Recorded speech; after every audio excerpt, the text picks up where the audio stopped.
मोदी सरकार ने सूक्ष्म, लघु और मध्यम उद्योगों को मजबूती के लिए 3 लाख करोड़ रुपए के कोलैटरल फ्री ऑटोमेटिक लोन देने का ऐलान किया है। वित्त मंत्री निर्मला सीतारमण ने प्रेस कॉन्फ्रेंस में इसकी जानकारी देते हुए बताया कि एमएसएमई, कुटीर उद्योगों और गृह उद्योगों को बढ़ावा देने के लिए 6 नए कदम उठाए गए हैं। उन्होंने कहा कि एमएसएमई सेक्टर के लिए 3,000 करोड़ रुपए की क्रेडिट गारंटी दी जाएगी, जिससे 2 लाख कंपनियों को फायदा होगा। वित्त मंत्री ने बुधवार को करीब 6 लाख करोड़ रुपए के पैकेज का ऐलान किया।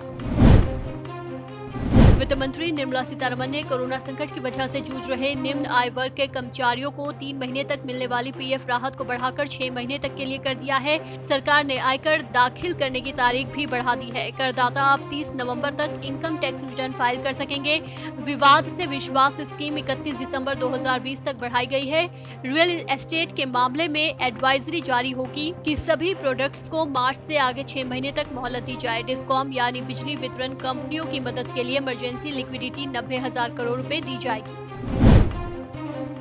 पश्चिम बंगाल के मुख्यमंत्री ममता बनर्जी ने प्रधानमंत्री नरेंद्र मोदी के आर्थिक पैकेज को देश की जनता के साथ धोखा बताया है और कहा है कि ये बिग जीरो है।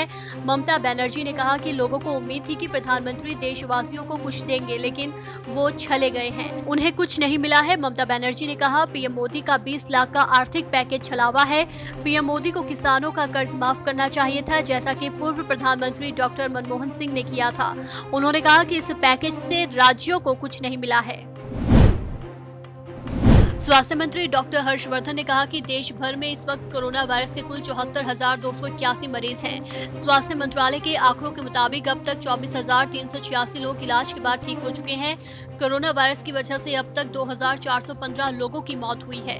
स्वास्थ्य मंत्री डॉक्टर हर्षवर्धन ने कहा कि कोरोना के कुल मरीजों में मात्र 0.37% वेंटिलेटर सपोर्ट पर हैं, जबकि 1.89% पेशेंट ऑक्सीजन सपोर्ट पर हैं। 2.75% मरीज आईसीयू में हैं।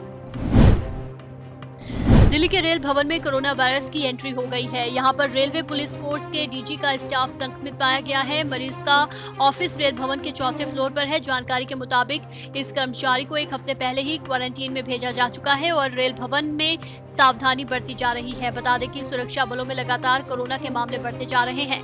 पैरा मिलिट्री फोर्स में कोरोना संक्रमण तेजी से पैर पसार रहा है।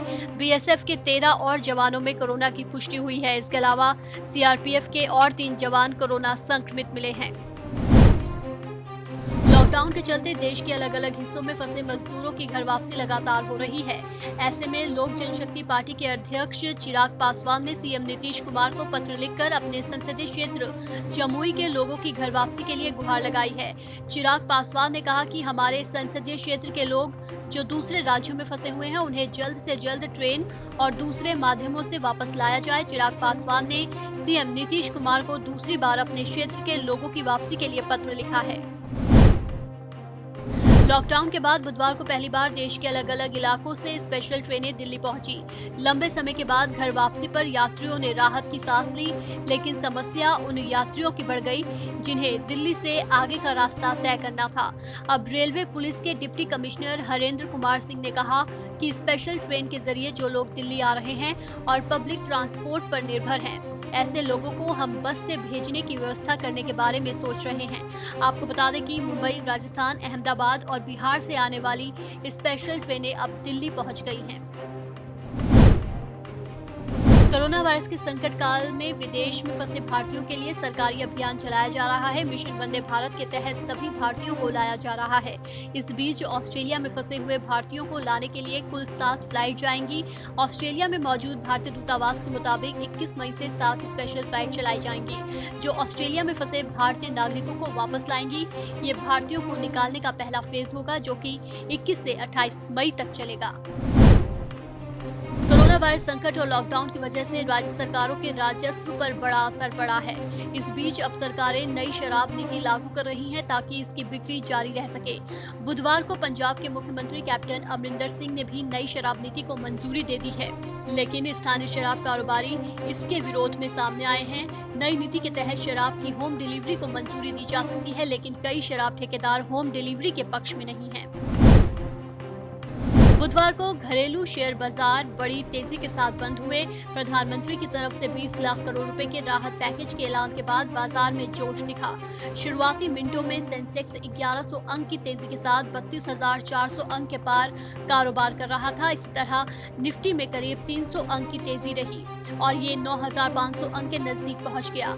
हालांकि कुछ ही मिनटों में सेंसेक्स और निफ्टी की बढ़त में गिरावट भी आई। कारोबार के अंत में सेंसेक्स 637 अंक की बढ़त के साथ 32,009 पर रहा। निफ्टी की बात करें तो 187 अंक की बढ़त के साथ 9,384 अंक पर रहा।